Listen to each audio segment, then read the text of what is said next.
September 12, 1962, President John Fitzgerald Kennedy, at Rice University in Houston, Texas, delivers a pivotal speech clarifying an ambitious U.S. goal in outer space. There is no strife, no prejudice, no national conflict in outer space as yet. Its hazards are hostile to us all. Its conquest deserves the best of all mankind, and its opportunity for peaceful cooperation may never come again. But why, some say, the moon? Why choose this as our goal? And they may well ask, why climb the highest mountain? Why, 35 years ago, fly the Atlantic?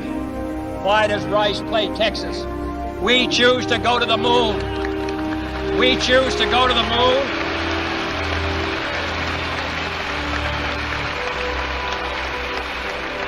We choose to go to the moon in this decade and do the other things, not because they are easy, but because they are hard. Because that goal will serve to organize and measure the best of our energies and skills. Because that challenge is one that we're willing to accept, one we are unwilling to postpone, and one we intend to win, and the others too. True crime. Sex. Political conspiracy. Celebrity gossip. Murder. UFOs. Crooked officials. The occult. Assassination. Courtroom drama. Rape. Corporate scams. Scandal sheets. Hello, everyone. My name is Thad Helsley, and welcome to Scandal Sheet. Now, this is a very special episode today, close to my own heart, as I have followed the U.S. NASA space exploration program since I was like the littlest of kids. But since the beginning of the Apollo program, millions or even tens of millions of Americans have passionately insisted these space programs were staged or faked by the U.S. government. This skepticism has exploded into outright conspiracy theories and calls this very year with the U.S. Artemis II moon mission. There are literally tens of thousands of recent YouTube videos and social posts claiming Artemis is also a fake. And to help us explore this space odyssey, I am joined, as always, by our space expert, my amazing co-host, Anuradha. Anuradha, how's it going? It is going well. It's a little busy. Sometimes I feel a little bit spaced out, but no, it's good. It's fun stuff.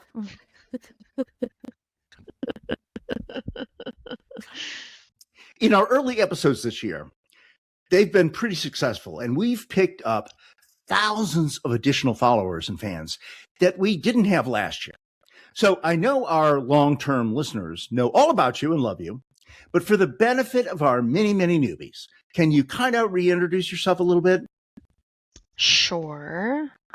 So my name is Anuradha Chibber Suarez. I'm a project manager for a firm, can't say the name.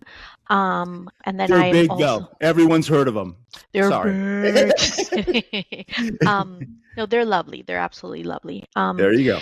And I am also an actress. I'm a singer.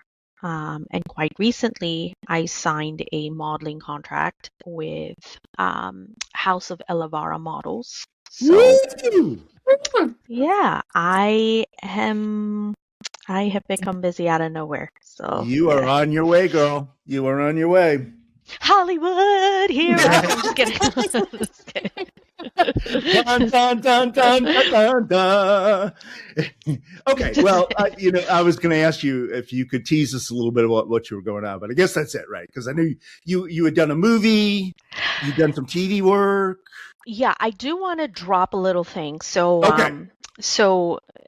Definitely visit my Instagram. Follow me, and the okay. trailer is actually on. The trailer is actually on my Instagram, and it's interesting because it actually fits a little bit of what we're talking about today.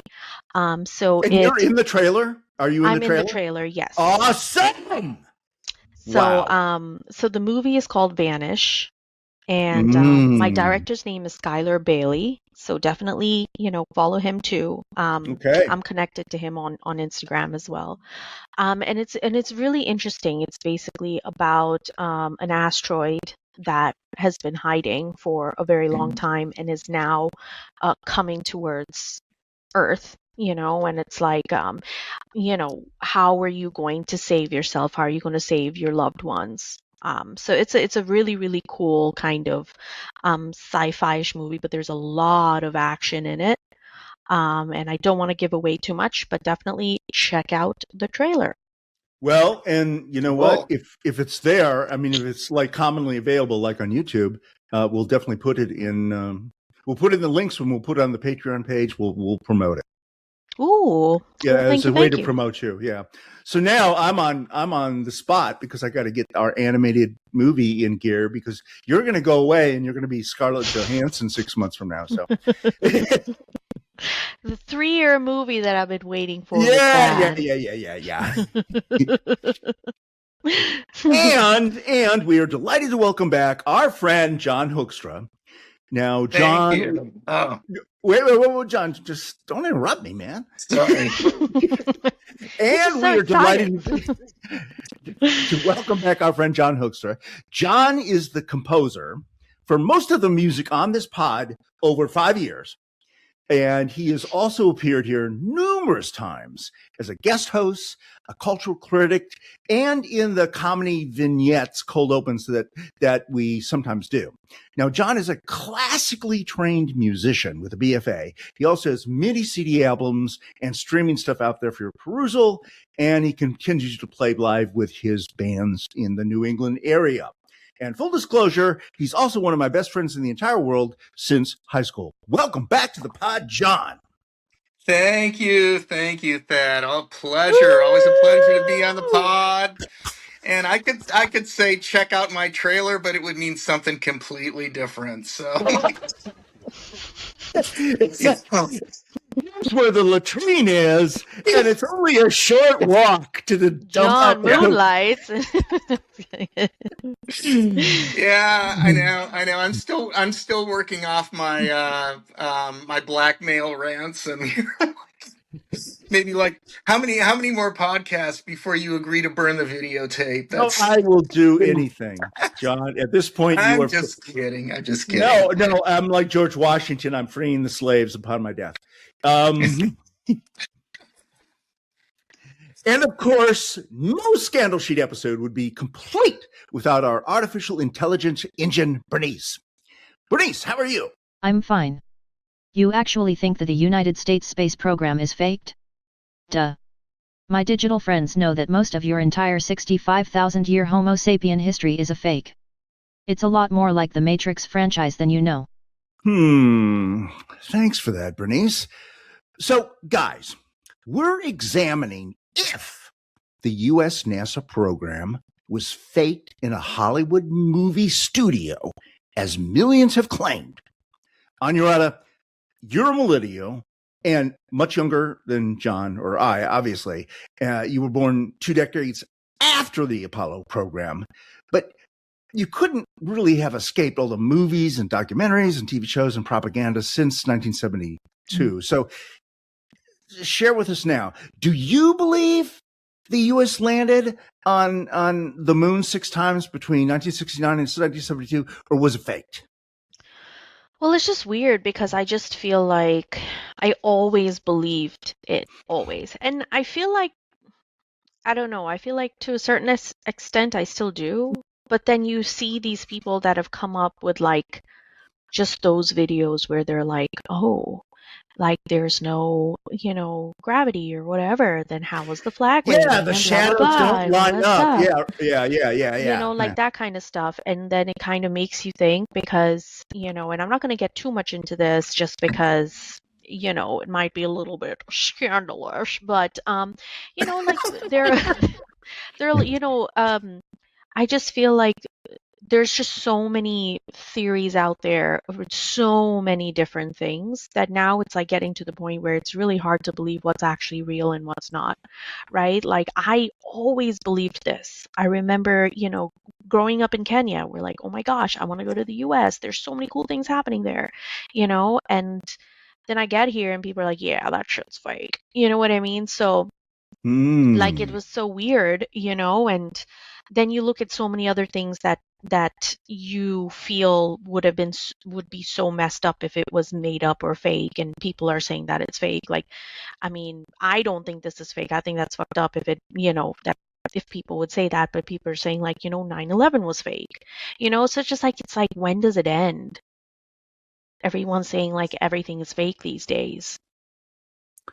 So would you describe yourself as a sort of on the fence skeptic? I mean, what would your kind of label be? Like, it's like, okay, I'm not really sure. I feel like when it comes to this, I might be like, okay, maybe show me some other things. Show me some potential proof one way or the other. Because I feel like I believing nutty. Like I believe it, but then I don't. You know what I mean? It's just one of those things. Okay. So for me, my bedtime at age 5 in 1969 was like 8 or 9 p.m. And so I was fast asleep when the actual, broadcast Central Time in America came out. But my dad came in the room, lifted me out of bed at 10 p.m. to watch the international broadcast of the first moonwalk. Courtesy the National Aeronautics and Space Administration, commonly referred to as NASA. Copyright 1969. I'm going to step off the limb now. That's one small step for man, one giant leap for mankind. John, you're my age contemporary. What do you remember of your own experience, and what were your thoughts at that moment? Well, that was okay. So July 20th, 1969, and right. We're in the heyday of the golden age of TV. Still, Yeah. And Kat and I, my older sister Kat, we were complete TV addicts. I mean, we would watch TV all the time, sometimes with our eyeballs resting directly on the screen. It was like it was, and our folks were like, oh man, why don't you guys, kids, you just go outside, play, do something energetic, go play with the neighborhood kids. And so we were doing that one day on that day, July 20th, 1969. And it was about 3:30 in the afternoon. And but the landing was like the walk was that at was like the landing. 10 p.m. That was when the landing happened. Oh, the landing was okay. like 4:30 Eastern time. Okay. And no, we didn't get to stay up for the actual walk on the moon. I wish we had, but okay. No. But anyway, so we're playing like whatever, kick the can, bloody murder, all these things that neighborhood kids play. And Dad walks out of the house. He goes, "Kids, stop what you're doing. Come on in and watch TV." And we're like, "What?" Like literally. I mean, he didn't literally say, but it's kind of like, "Stop whatever you're doing and get your asses in here and watch TV now." And I'm like, "What?" We're like, "What? He wants us to watch TV?" But that was it. He said, "Look, this is history. You got to see this. It's historical. Nobody's done this before. Our space agency is the first one to do it." He's just said, "You got to see this. You got to watch this." But again, it was the module landing. It wasn't the actual walk on the moon. Okay. Which you could have probably seen the next day 1,000 times. They probably recapped it over and over again. But I mean, to actually have seen it, like when my dad dragged me out of bed and I was like half asleep, I'm like, hey, what are we doing here? But he sat me right in front of me and was like, this is history. You got to watch this. And so I saw it when it actually happened. Yeah. Not That's the really same cool. thing. Yeah, my dad said the same thing. Yeah. Okay. So Anirudh, now that you've just heard both myself and John describing this, do you think we're full of shit? No, I mean, and that's the tough part, right? It's just like, you believe things for so long, but then and you're like fine with it. And you're like, okay, cool, this actually happened. All right, great. And But then we you were see watching it so on much. TV. We didn't No, really no, know. no, I It could have know. been faked, right? It could I have mean, been in a it movie could have studio. been fake, Yeah. and that's where it's just like so crazy because then you see all these conspiracy things where people start pointing things out and they're like, Mhm. oh, look at this, zoom in, and blah blah blah, and you're like, Yep. shit, man, Yep. like, Yep. so we didn't accomplish anything. Just kidding, you know what I mean? It's just a little tough, but It's I go all a back and forth. That's the simulation. thing. I know it's all a simulation, and that's where it's like that's where it gets like a little bit tough because what to believe, Yeah. So, Bernice, what was the reaction to the actual international broadcast of the first moonwalk? In 1969 there were 3.5 billion people living on planet Earth and 650 million around the world watched Neil Armstrong walk on the moon, in real time on the, then, still early technology of television. It was the most watched TV program up to that time. In the US, the mission was widely celebrated as a triumph of American ingenuity and scientific achievement, prompting parades, patriotic celebrations, and widespread praise for the astronauts and the thousands of engineers, scientists, and technicians who made the mission possible. Now, almost immediately after this historic event happened, people in the United States and around the world began circulating a rumor that the moon landing was faked. And the rumor caught on and gradually exploded. Excerpt from Investigating the Truth Behind the 1969 Moon Landing. Courtesy Zigzag Productions, Alliance Atlantis, and Channel 5. Copyright 2003. The problem is the whole Apollo program was a complete fabrication in order to be seen to succeed in the Cold War. The myth of Apollo is what is holding NASA back from future space travel. It's a tragedy. We didn't go the first time, we can't go now, we've never been. They lied to us. But if NASA didn't put a man on the moon, it would have had to fake the evidence. And its own visual images have done the most to fuel conspiracy theories. Every photograph taken on the lunar surface is online, 5,771. Some of them are not particularly good, and some of them are very good indeed. And it's the very good ones I question. I do not believe they were taken on the moon. They were taken here on Earth. Conspiracy theorists believe NASA faked all 6 of the Apollo moon landings and point to these NASA photographs as proof. Some of the most renowned claims suggest that areas lit from behind should be in dark shade, when in fact, they reveal full detail. In others, the shadows don't run parallel. Is this because they were lit by separate sources, suggesting film lighting? Despite being taken in space, no stars are visible in any of the Apollo photographs. Gravity on the moon is 1/6 of that on Earth, but when archive footage is sped up, the astronauts appear to be running at normal speed in Earth's gravity. And with no atmosphere on the moon, why does the flag seem to wave in a breeze? There was no such thing as the internet and social media in 1969, but millions of people clearly believed it was a fake and spread their views through print, radio, and TV media. What do you guys think? I know that's an open question. Maybe. Oh, yeah, you go first. I mean, just the whole idea of, okay, it wasn't just like a couple of, nut jobs, and there was no internet, right? And there could have been just a couple of nut jobs, in the parking lot, standing on an apple box saying, yeah, the landing was fake. No, it was all over the place. Yeah.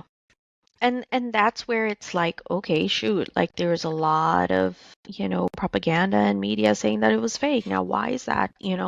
Like it's just one of those things, right, where it's like you really start looking into it because so many people are saying that it's fake, and that too for that time where things aren't going viral, you know what I mean?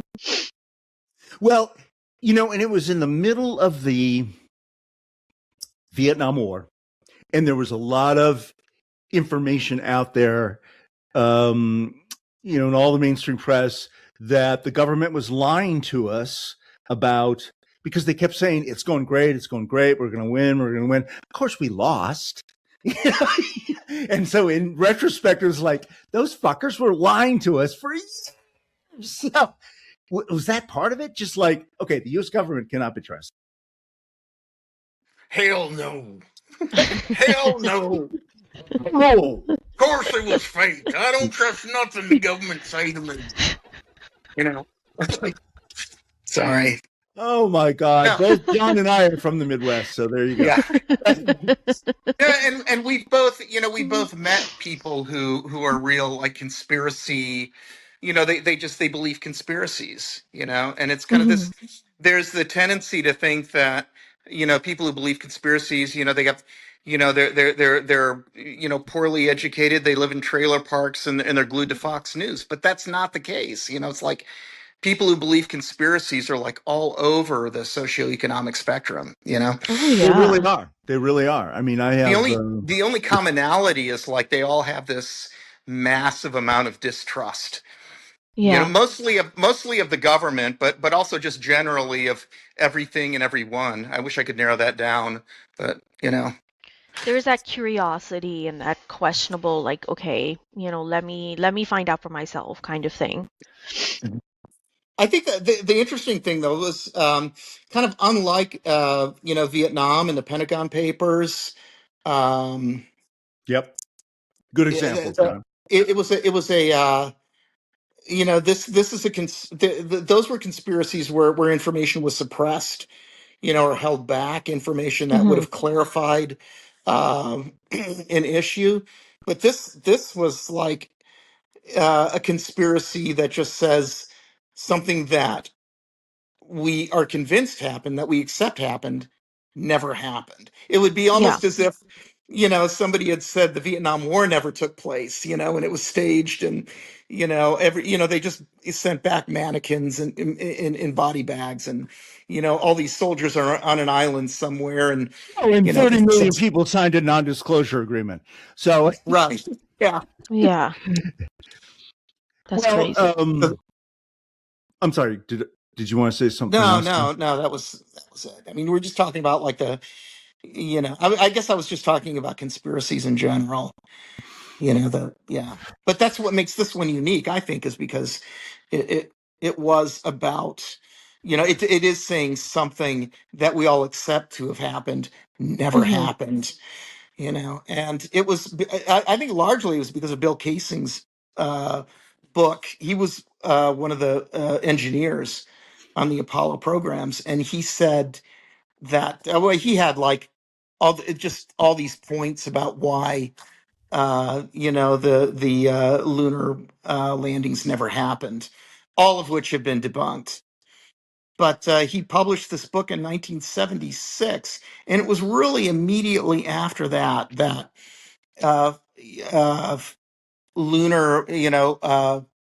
lunar expedition conspiracy theories just went through the roof.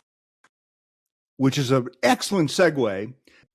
So all of these conspiracy theories, eventually, 5 years after the space program was terminated, the Apollo space program, inspired the 1977 summer blockbuster movie Capricorn 1, which is now considered a cult classic. Bernice, what is this movie about?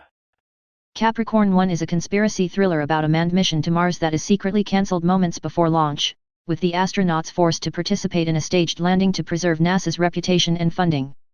When the unmanned spacecraft is destroyed on its return to Earth, the astronauts become liabilities, prompting a deadly government cover-up as they fight to escape from being murdered. Here's some excerpts from the trailer. Courtesy ITC PLC under fair use. Would you and your men please follow me? Jerry, what the hell is this? This is an emergency. Please follow me now. T-minus 10 seconds. 9, 8. We have ignition. 6, 5. We have outboard engines. 3. We have inboard engines. 1, 0. We have a launch commit. We have a liftoff at 35 minutes after the hour. Every split second of this historic flight, every intimate detail, every heartbeat was monitored by Mission Control in Houston. This is Capricorn 1. We have landed. As millions all over the world watched and listened, the President of the United States spoke to the astronauts across the vastness of space. To the men of Capricorn 1, I bring you greetings from your fellow Americans. There's only one small catch. It never happened. It's all a lie, a fantastic $30 billion hoax. Something's wrong, and I don't know what it is. Dig deep enough, you might uncover the truth. Those signals couldn't have come from 300 miles. But the odds are you'll never live to tell it. By itself, the movie seems to be a bit far-fetched. But in the context of the growing belief that the Apollo program was fake, and coming out just 1 year after All the President's Men, which was about the biggest scandal in history up to the date, the Watergate scandal that resulted in the president resigning, it starts to sound not that crazy. What do you think, Anyarada? I feel like it was freaking timed perfectly. Like, It really how are we was. really gonna sell this idea? Okay, so this movie just came out. Let's just time it. You know what I mean? And I just feel like that kind of added that weight of disbelief in what have we really accomplished as a country. You know what I mean? Mhm. John? No, I agree. That's a great way to put it. I think that the timing was perfect. I think it was perfect because, in 1960, 77? sci-fi film. Yeah, well, look at Star Wars. That was a breakthrough in terms of They came out the space same year. sci-fi. Right. Yeah. I mean, Star Wars came out in 77, and then Capricorn 1 came out later in the summer, but same year. People But were even into 2001, which came out in 1968, I mean, that raised the bar about what Hollywood could do with a space opera, So that's fresh in everyone's mind. They kind of, everybody wants to go see the next big budget space movie because, the special effects have just been ramped up. It's very realistic. right. It's like seeing the Odyssey this summer or something like that. Oh yeah. Yeah. Or And Spider-Man. also like Anyarada was saying, and you were saying, the this whole the conspiracy bubble was getting huge right then, and it gets huge from time to time now, like you were saying about the Artemis and current current space programs. Yeah, we'll get to Artemis. We'll get to Artemis. Yeah. But okay, so that movie comes out. Did you guys get a chance to watch it, or even watch the recap? I did. I didn't watch it I yet. watched it Sunday night. It still stands on its own as a great movie, I think. But then what do I know? The music. I love the music, man. I Yeah, mean, you're the a music composer. is- I fucking have that score. I'm sorry. I fucking have that score, and I. You just said the same thing again. I know. I fucking have that score. Oh man, I fucking have that score. I'm a piece It's of a shit. great. It's a great score. Dun dun dun dun dun dun dun. I don't. Where did he come up with that shit, man? Where I did he have come no up with that? idea. I Yeah. have no idea. I mean, it's No, an did- odd time signature, but everybody was Is it? doing odd time signatures. It was just, but it's more than that. It's the guy was just, who knows where those ideas came from. But I will say this, and I really don't want to go down this rabbit trail, but Go down Jerry a little bit. Goldsmith. You're our composer. We love you for your music. man. Jerry Goldsmith, it doesn't matter what movie he was working on, he left it all on the playing field. I mean, there was not any effort spared, to film score on his part. It doesn't matter. It wouldn't have, I mean, if it was like Mr. Magoo cartoon, he still would have just really? left it all on the field, Holy Yeah. shit. Okay, well he. Okay. No, I'm not saying he did that, but I'm just saying if. But you're saying he was he would take any job like Ennio Morricone or somebody like that. It's like, sure, I'm a mercenary. This is what I do for a living. So he took Kingdom of the Spiders, which was a B sci-fi creature feature, right? Yes. And the music I know was like, we've got a composer for our movie of John Bales. So, and the music is just off the charts. The music is just off the chain, for that movie. Did you get to see the movie, Anuradha, or the excerpt? I didn't.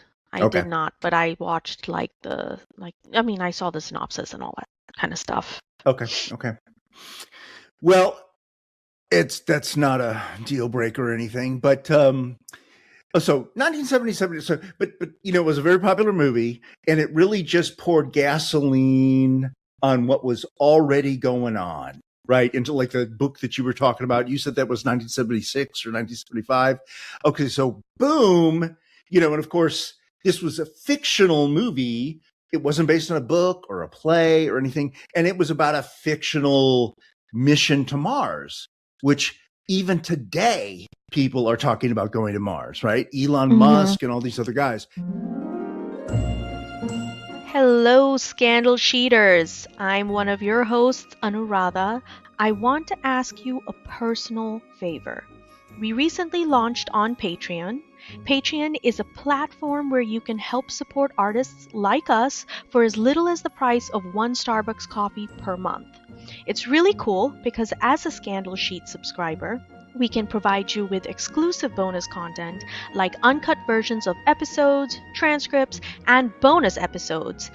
And you get to know Thad and I on a more personal level and stay tuned with all our antics. It's super easy to do. Just go to patreon.com/Scandal Sheet and sign up. It takes only seconds. Patreon is spelled Patreon. Again, that's patreon.com/Scandal Sheet. You'd really be doing me a favor because Thad owes me money, freaking deadbeat. Thank you, wonderful Scandal Sheeters. Now on with our show. But, in the real world, after the Apollo program got canceled, then we kind of focused on like doing space shuttles and having the International Space Station, stuff like that. And even though there was like hundreds of space shuttle missions, back and forth to help build the space station, 2 of those space shuttles blew up. I mean, nobody was paying attention to them at all. But then when 2 of them blew up on national television, killing the entire crews in both cases, then all of a sudden people got interested when they blew up. So the first one was in the 80s, and Anuradha couldn't have possibly experienced that. But the second one, Anuradha, I think you were born in the early 90s. You definitely were alive in 2003 when the Challenger blew up. Do you have any memories? Yeah. To be honest, I actually remember that, and I remember briefly watching it on the news. And then I had a quick question. That wasn't the one with that Indian chick, right? That Indian astronaut. Was that her? Was it the same one? It was. I think, yeah. Yeah, because there was a woman astronaut on the first one in the 80s that blew up, but she was a Caucasian teacher. She looked really white in her photos. Oh yeah. So the Indian girl, I think, was in the second one. Yeah. Because I just remember it being like all over, and like they had stopped. We were watching like this Indian show. We have Indian channels, and they had stopped what we were watching to show, that Indian astronaut and stuff. And they were like, "Oh, donate if you can," blah blah blah. I was like, "Oh shit!" So, but there have been many Indian female astronauts, Indian American astronauts, on the International Space Station since it's been up there for 20 years or something. So, yeah. For some reason, her face stands out in my mind. Okay. I don't know, like I remember it. Because I remember being like, damn, that sucks. You know what I mean? Well, and John, if you ever watch the movie the right stuff, which was about the very early days of the space program. Yeah. There's a whole like montage sequence when they do all these test flights and they all blow up. It's like the V2 rockets in Germany. They all blow up in the launch pad or they fall over or whatever. And then like the guys who are supposed to be the astronauts are like sitting there in the bleachers going, fuck.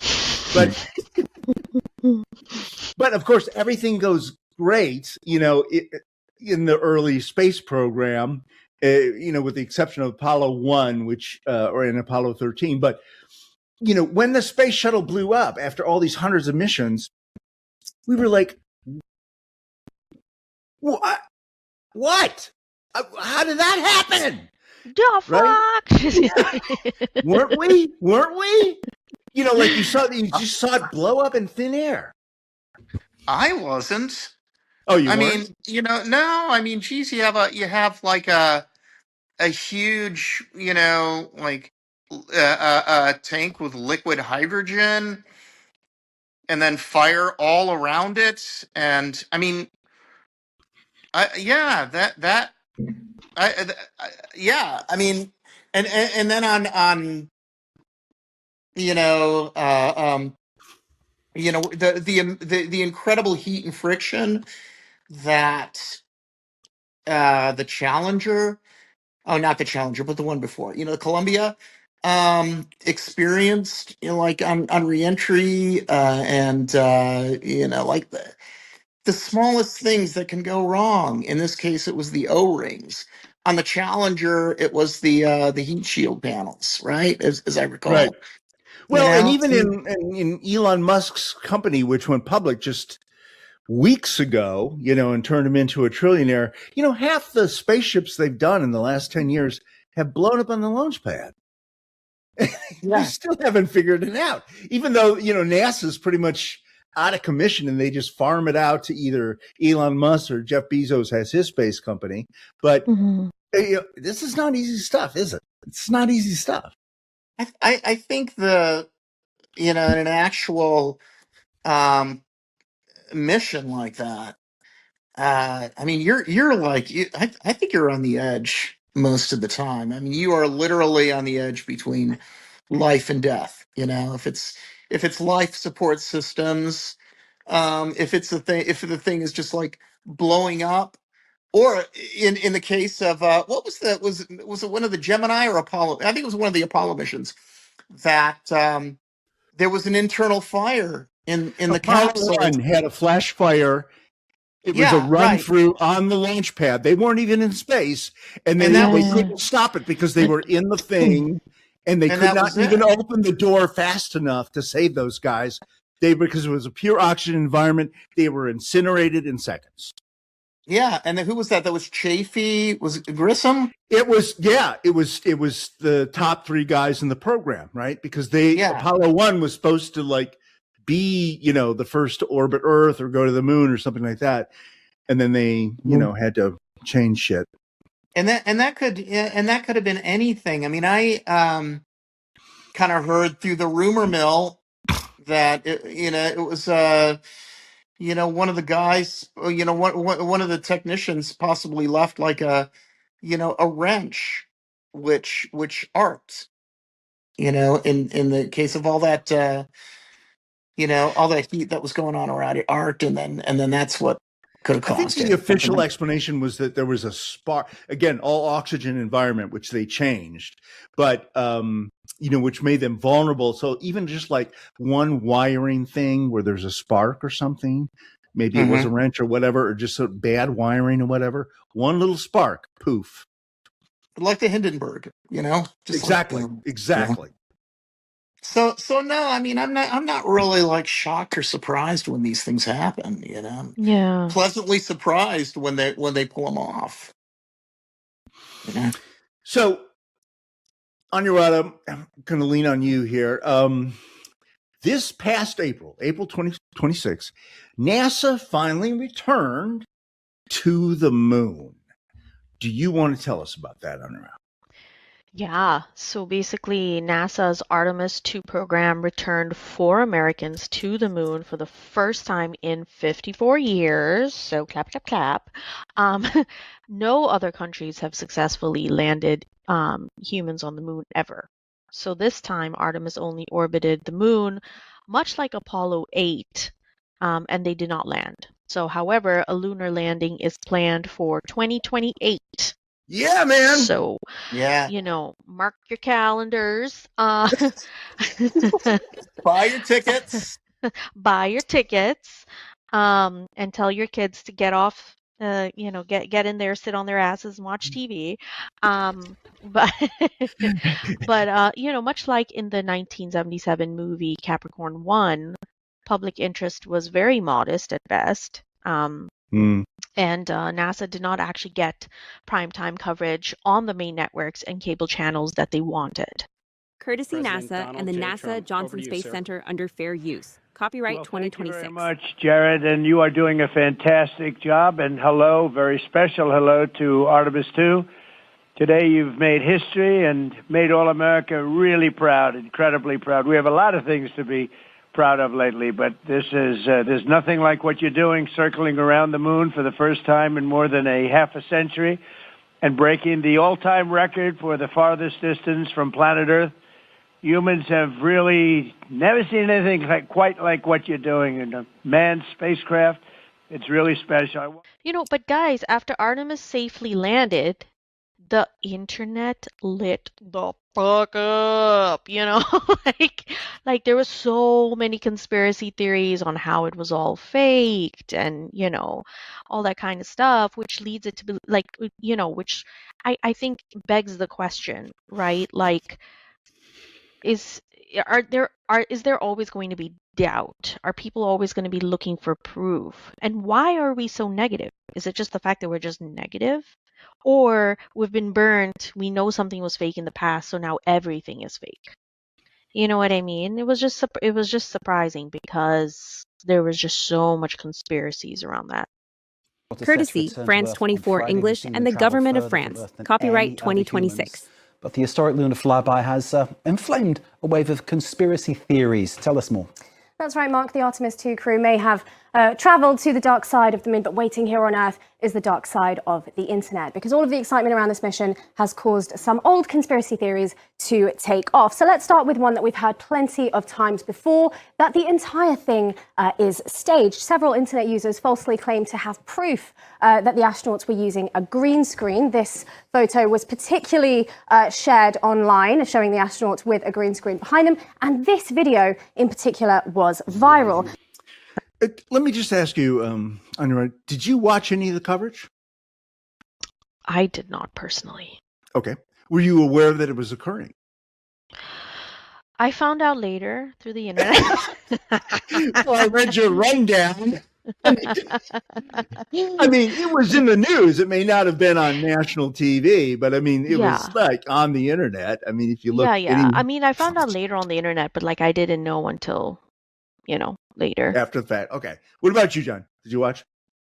Embarrassingly, I did not follow it. Okay. Simply because, we lived through the first one. We're like, oh my God, been there, done that. It's That's and fair now enough. it seems like after that point, a lot of the NASA missions were about exploration, which is fascinating. It's kind of like the Enterprise, but I guess you can't really follow it for like 50 years, like follow Voyager for 50 years or something, Well, and the thing is, it was a lot. I mean, even though 1970, what did we say? How many years ago was that? 40 something years ago. That was the plot of Capricorn when they were saying like everybody's lost. So there's like this speech at the beginning. I know you didn't see it thing, but the basic plot, Bernice already told us what it was, but they were saying that, everybody was like so psyched in 1969, half the world watched on TV, the first moon landing, and then nobody gave a shit. And that's why they had to, when they discovered this flaw in the thing, that's why they had to take the astronauts out and then fake the mission to Mars. Mm-hmm. And still public interest sucked, which is kind of what happened with Artemis. It's like, so, I mean, two very, very intelligent and educated people, Anurata representing one generation before us. John, you're my generation, and neither of you. Now, I've been a space freak, so I watched it, but I thought the coverage sucked. But you guys didn't even bother watching it. So No, and how and and 300 million other people didn't bother watching it. So yeah, and another reason why I didn't really follow it was because for the longest time we had no interest in going to the moon whatsoever, and then all of a sudden China says it's going to the moon. Hey, guess what? Yeah. We're going to the moon now. It's like we're always, it's like a space race. We're always in a race with, if it's not Russia, it's some other country. I mean, like, well, and part of it was they wanted to go to Mars. And so Elon Musk and Barack Obama and all these other guys ginned up this whole thing idea. Donald Trump jumped in, we got to go to Mars. We got to go to Mars. And then everybody said, well, we can't just go to Mars. We got to test some shit out, right? We got to go back to the moon, figure out how to do this again, start, and then we'll launch from the moon to Mars rather than the Earth to Mars. And the Earth is a much more gravitational problem, right? So that was part of it too, right? Okay. Yeah, I mean, I would be interested in a Mars in following a Mars mission, definitely, but it's just it's kind of like, geez, the moon. I mean, how many times did we do that? And like suddenly we're going to do it again. And, Yeah. Okay. We did it 6 times, and then and that was the problem. Was like, first of all, you have the greatest TV ratings in the world, and then you have the shittiest TV ratings in the world 6 years later. So it's like, okay, I saw the guys. Look, it's all dirt. I get it. With the flag, with the wire thing. Watch Everybody how they jumped. start to put AI aliens and shit to make it look like more interesting. Well, You're maybe like, oh we'll have shit. to do some of that. So, you want to do some of that first? I know. Don't you give lectures to people about AI? Okay. Hey man, you never know what they'll do to boost up ratings, but I'll boost up the ratings naturally. There are a couple of people I'll send to Mars. Make sure that they have a one-way ticket over there. No, I remember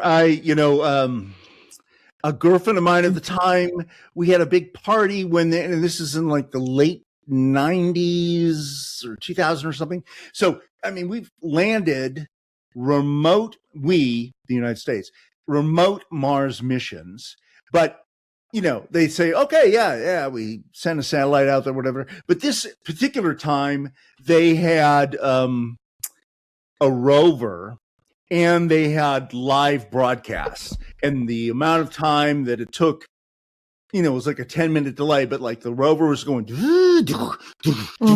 going all over the landscape, which didn't look all that much different than the moon, except there was a bunch of rocks and it was red. But I mean, it was broadcast live, and that was like big news, even though there was no people. It was an unmanned mission. So I don't know why anybody thinks there's a reason to go to Mars. I mean, haven't we been there enough? There's no fucking thing there. So, but did it? And there's and then we saw The Martian with Matt Damon, which was a great movie, and he was like, "There's no fucking thing here." Right? He had to grow his own potatoes, using his own piss. I don't know why I thought there was someone I read somewhere where people are trying to research where could we potentially live if not Earth, and Mars was one of them. I don't know where I read that. Baby, you can look into it and watch Did you watch The Martian with Matt Damon? It's about did a guy a stranded while on ago. Mars. I did a while ago. I watched that one, and then I watched Interstellar, which made me bawl my eyeballs out. I love Interstellar. It balls my eyeballs out too. I'm actually very curious to see what John thinks about Hans Zimmer, but we'll talk about that later. About what? Hans Zimmer. Well, do you have to know now what I think? No, no. Now, John. Oh, Hans Zimmer. Yeah. Yeah, no, yeah. please, John, please, no. Go ahead. Yeah, I think, his stuff seems to work, Interestingly, like my favorite Hans Zimmer score is the Sherlock Holmes movie, the first Sherlock Holmes movie with Robert Downey Jr. Not And it's Pirates of just the Caribbean. no, it's this. You know the movie. It's got Robert Downey Jr. and Jude Law, and they play Holmes and absolutely. Watson. Yeah, Zimmer wrote the score to that, and it's really kind of quirky, and it has a lot of kind of folksy indigenous instruments, and it's just kind of like it's rustic, but something's askew about it, It's like the game's afoot, and it does really feel great. weird. I mean, when I watch it, I'm like, is this appropriate? I mean, I guess I'm expecting, something more, suggestive of the 19th century or whenever it takes place, so. Yeah, well, this was like, I thought this music was very suggestive of the, like the London, the Liverpool ghetto of the early industrial revolution, like in London,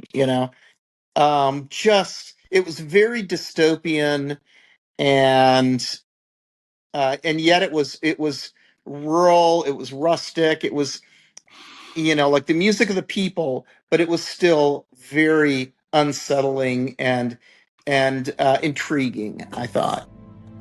But didn't he also do the score? And you mentioned Interstellar. And, he did it there, that scene. I mean, didn't he do the score for that? Yeah, he did. Yeah. That was good. That was. I mean, he was that's why I cried my balls out. I mean, my eyeballs. That scene when he comes back from the planet and they've lost 25 years on Earth. Oh my God. Matthew McConaughey. Oh my God, I want to cry even just thinking about it. Is watching all those videos. I'm on the floor crying. Fucking books. The books are falling because he's knocking them over, and his daughter's like, "Oh yeah. That was." But that score made it. Yeah. Oh yeah. It was so fucking simple. He had a whole fucking orchestra at his disposal, and it's like, what did he have? Like four guys? 4 chord changes. He had 4 chord changes. And he just used the hell out of them. And I always say John. Now, John is a brilliant composer. Is the new Hans Zimmer? Now he hasn't. Hans Hoekstra. Hans Williams, John Williams. Jerry Goldsmith. This is the new guy. He hasn't been discovered yet. But you know what? Some guys don't get discovered till later. But yeah, like 100 years after their death. I'm not saying you're Van Gogh. I can't kill myself. So. Okay. Actually, you know who was a freaking genius who did not get enough credit? And I literally want to blow him up now. I want everybody to go out and listen to him like a million times. Beethoven actually didn't get enough credit. He was a genius. What? He was Beethoven? He was fantastic. Beethoven doesn't get enough credit. Well, he does now. Maybe like the people. So it's so crazy. Wasn't because he famous in his time, John? I thought he was. Yeah. I mean, yeah, but they let him do all this stuff. When they found out that he was getting deaf, he hid it because people really started to disrespect him. They would not hire him for things, so he hid it, and he created probably one of the most able amazing to listen to the vibrations of music. I mean, he came up with a workaround, and he created one of the most amazing, one of the most perfect sonatas ever, being deaf, and it just made me Didn't cry. he do Symphony 9 while he's deaf? Yeah. Which is one of his best. Yeah. I mean, it's like what pisses me off is the disrespect that happened. When Beethoven passed, they didn't even give him a decent burial. And I just remember that stood out. With the history. I was obsessed with Beethoven. I picked up the piano because of Beethoven. I was obsessed. I mean, Mozart, everyone, great, whatever. But I was obsessed with Beethoven. And I just felt like he just didn't get the respect that he deserved. So I have been doing my due diligence. Interesting perspective. Blasting him up now on my Instagram and getting people into it. And it's so crazy because the generation now, they're like, who's this? I've never heard of him Wow. before. Yeah, I So guess I just take it for granted that everybody knows Beethoven. You know, I like wish, I think they if we did. went I into a wish they did. shopping mall in Middle America and asked people, "What is your here's $10 if you can tell me a classical composer," I think they would say either Beethoven or Mozart, right? Because They there've been would so many say, movies. to be They wouldn't honest, say- I mean, it they wouldn't depends on say who you ask. Schubert. Pardon It me? depends on who you ask, because I'm saying there are some walk real into a idiots out shopping there. mall, not walk into a university, walk into a shopping yeah, mall yeah. where you have average people and just ask them, or go on the street in a town, and the way, Jay Leno used to, and say, here, or Billy Eichner, this is, here's $10. Oh, here's 3 pictures. Which one is the White House? And like nobody would know what the White House would look But that's the like. bad part. I would not want to do this experiment because it would make me sad. I feel like some people would say some really stupid shit. They'd be like, oh, my favorite composer is Taylor Swift. Like, they would say some stupid shit like that. They wouldn't actually know, like, okay, yeah, this is.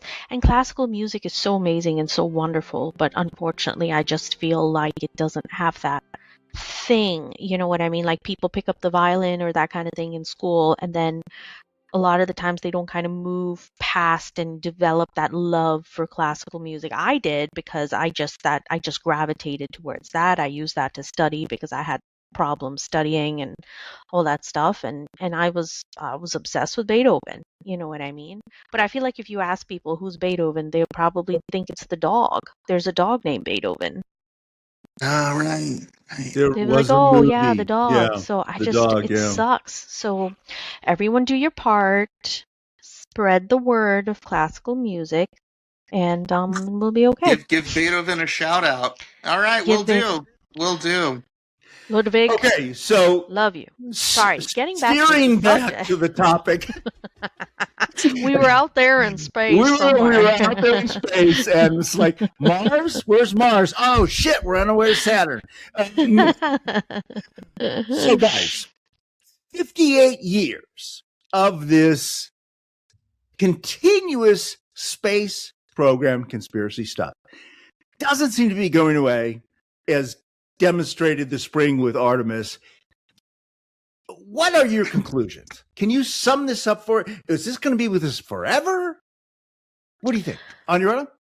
I feel like people are going to create more and more things why it's a conspiracy and Okay. why, like, it didn't actually, like, I just feel like there are going to be more and more videos created, that kind of thing. And Mhm. it's interesting because I just feel like there's a quote, and I'm like, I have a brain fart right now. I don't remember the quote, but it's like, where there's the smoke came from, I don't know, where there's fire, there's smoke, Where something there's like that. smoke, there's fire. Yeah. Right? Is that it? So Is that it the saying? came from somewhere. Yeah.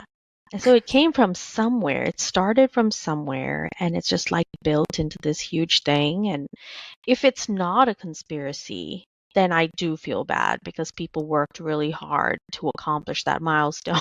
And like, we're just like, it's a fake, but I mean, if it is if it actually did not happen, then it's just kind of like, then what the hell, dude? Like, why did we do all this shit to, like, fake an accomplishment that we didn't actually do, So those are my thoughts. Can I just interject one thing? So, in terms of going back to this controversy, the number of people that were involved in the Apollo program were thousands and thousands, tens of thousands, when you include the contractors, right? And we have seen numerous times that it only takes one whistleblower to bring down a giant empire. We saw this with the Enron, energy company. We saw this in Watergate. 7 human beings on planet Earth knew that Nixon ordered the break-in. Only 7, and they were all his friends. They were all his employees. They had everything to lose. And when they cracked, Only 7 guys. 7 guys had to keep their fucking mouths shut. Okay, now shut up. And they didn't. Now, okay, how can you say, like 50,000 guys and not one guy blew the whistle? Not one guy. All they had to do was have a memo. You know, how much would that be worth? It's like, oh, great, you're paying me $25,000 a year. I could get $1 million if I took this to NBC. And they didn't, if such a memo existed. So, what do you think? Does that make you less? Maybe they did, but Ooh, Okay. good point. Okay, well, Good that's point. There are lots of those tales. There are lots of that's those. that's the accounts. plot of Capricorn 1, which we talked about earlier, where they were going to fake the mission, and then the mission got fucked up, and then all of a sudden it was like, oh, well, oh, God. So the guys, you know, they couldn't, like, well, we better kill the astronauts because they can't be alive because the thing crashed. So, and then everybody associated with it has to die too. Right. And so the assassins are like, bum, bum, bum, bum. And by the way, John, I mean, that was a big inspiration for Behold a Man. I think that these types of conspiracies about space exploration are always going to be with us. Because it still has that interesting twist of the conspiracy theme that it's now you're saying that something that we all commonly accept never took place. And what gives that variation a lot more traction these days are generative AI and deep fakes and just the 50% of the discourse that we see on the internet now are just chatbots talking to each other, and they're saying things that are very inflammatory and very like insightful to get clickbait. So that's not I think the computer is going to be like an inexhaustible source of conspiracy theories. Agreed. No. Agreed. Good point. So, is there anything we didn't talk about that you guys wanted to talk about that I didn't include in the rundown? I want to talk about Beethoven. Other than Beethoven, yeah. Never mind. I forgot we did that. Yeah. Talk about Schubert, but oh well. So honestly, I feel like if they put something where I can see aliens, I will watch that shit more. You mean like real aliens? Like real aliens. Like if they can capture real aliens and, show us. I mean, they show it sometimes like, oh, spotted on Mars, and then you see the person like moving like this, and they say it's like an alien. I want to see some real shit. Well, on your order, we did that episode with Maria. Just, I don't know.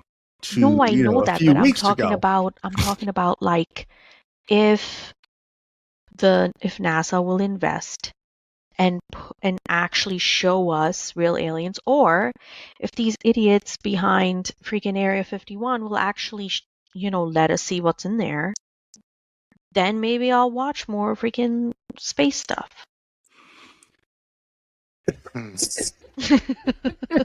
Wow. You don't like all the stuff that Trump released. You don't think that's? I mean, it's all spaceships, in the air and stuff like that. But that doesn't like make you feel. Like, I don't. Were there actual pictures guys? of the aliens? No, I want to see actual pictures of the aliens. I want to see like actual aliens. I want to see. That's a very good point. That's a very good point, Anurata. And you know who else made the exact same point that you're making right now was Neil deGrasse Tyson. He basically said the exact same thing that you're saying. He said, "It's fine if it's real. Show us the aliens. Is that asking too much?" He's like, "How complicated could it be if you're hiding him? Just show them to us, Exactly. Like, I want to see, you know what I mean? Like, why are we hiding the good stuff? And this is exactly what I said in our last episode with that wonderful lady. Like, why are we hiding this? You already, disclose the stupidest shit that nobody cares about, or stuff that you shouldn't even really technically disclose. And you're hiding all these other stuff that people actually should know. We should know what's among us. We should be able to see aliens. We should be able to do that. Like, we're not dumb. We know they're out there, Well, would it shed any light to know that the first account of a spaceship crash landing near Roswell, New Mexico, was actually the 1947. remnants. Yeah. Huh? 1947. Yeah, was actually the remnants of, a very experimental high altitude spy balloon that the Air Mhm. Force was working on. It was called Project Mogul. And when it crash landed, it had all the really kind of shiny silvery mirror like surface to it, and that's actually what it turned out to be. It was just something that they didn't want other people knowing about, particularly not the Russians. Yeah, we covered this in an episode we played like a month ago. Sorry. Yeah, and so because it was a top secret project. There's all kinds of top secret shit going on in New Mexico, and starting with the first atomic bomb, everybody. So, but lots of other fighter plane stuff and stuff like that. And then that was just a big, massive fuck up where the thing crashed in some guy's farm, and then they're inviting over the press and shooting stuff, and people were saying there was a guy in it. There actually wasn't a guy. There was maybe a mannequin or something in case it could support the weight of a human, blah, blah, blah, blah. And the cover up, just like Watergate, the cover up was worse than the crime, right? So, and people, like, if you go to New Mexico, when's the last time you were in New Mexico, John? The last time, gosh, I must have been like 12 or something. Yeah. Okay. So you fly into Albuquerque, which is, I think, their one major airport.